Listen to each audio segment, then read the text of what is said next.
नालायक, बता कहाँ है वो दोनों जादुई बौने? तू बताती है या लगाऊं एक तमाचा? मुझे कुछ नहीं पता माँ, मैंने तो बस एक बिल्ली को दूध पिलाया था।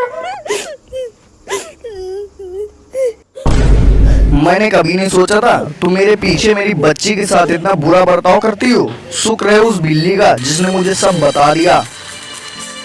आखिर कौन है ये जादुई बौने और कौन है बोलने वाली बिल्ली? तो चलिए आपको लेकर चलते हैं कहानी की शुरुआत में। बहुत समय पहले की बात है, एक गांव में दो जादुई बौने हुआ करते थे। ये बौने पूरे गांव में घूमते और जिस किसी को मदद की जरूरत होती तो उनकी मदद किया करते थे।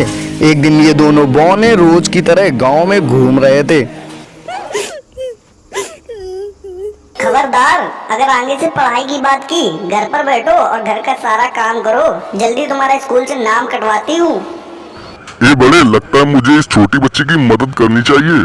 बौना बिल्ली बनकर रसोई में दूध पीने के लिए चला जाता है।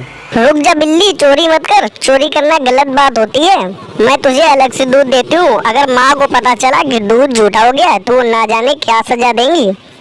बिल्ली बोली, मुझे आज तक किसी ने ऐसा नहीं बोला। हर कोई मुझे मार कर भगा देता है। तुम बहुत नेक दिल की लड़की लगती हो, लेकिन तुम रो क्यों रही हो? मेरा नाम साइनी है। ये मेरी असली माँ नहीं है, ये मेरी सौतेली माँ है। मेरे पापा काम से अक्सर बाहर रहते हैं। मेरी माँ मेरे साथ बहुत बुरा बर्ताव करती है और पापा मेरी बात पर विश्वास भी नहीं करते। इसलिए माँ मुझे बहुत मारती है। पूरे घर का काम भी करना पड़ता है।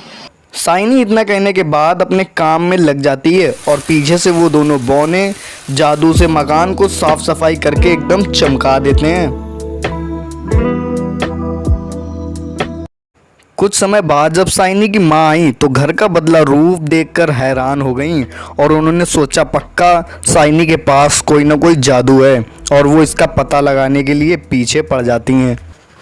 ये सब जादू जानने के लिए साइनी की माँ ने जानबूझकर अगली सुबह पूरे कमरे में कचरा फैला दिया और गुस्से से बोली, मैं एक जरूरी काम से बाहर जा रही हूँ। अगर आज शाम तक ये कमरा साफ नहीं मिला तो मैं तुझे खाना नहीं दूंगी। इतना कहने के बाद साइनी की सौतेली माँ वहाँ से चली जाती है और साइनी की मदद करने के लिए जादुई बौने वहाँ पर आ जाते हैं।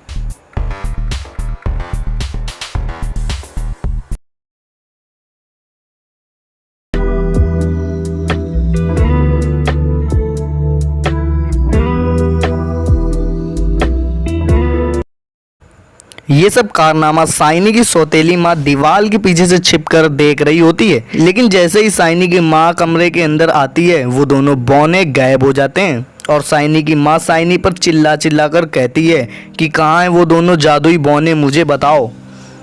इतना कहने के बाद साइनी की माँ साइनी को जोर जोर से पीटने लगती है, लेकिन बौनों की खबर के अनुसार साइनी के पिताजी तुरंत वहाँ पर आ जाते हैं और ये सब माजरा देख लेते हैं। उसके बाद साइनी के पिताजी सौतेली माँ की अच्छे से खबर लेते हैं और उसके बाद साइनी अपनी ज़िंदगी अच्छे से जीने लगती है। अगर आप साइनी की स्टोरी के लास्ट तक आ गए हैं तो चैनल को सब्सक्राइब करके बेल आइकन को भी दबा लें।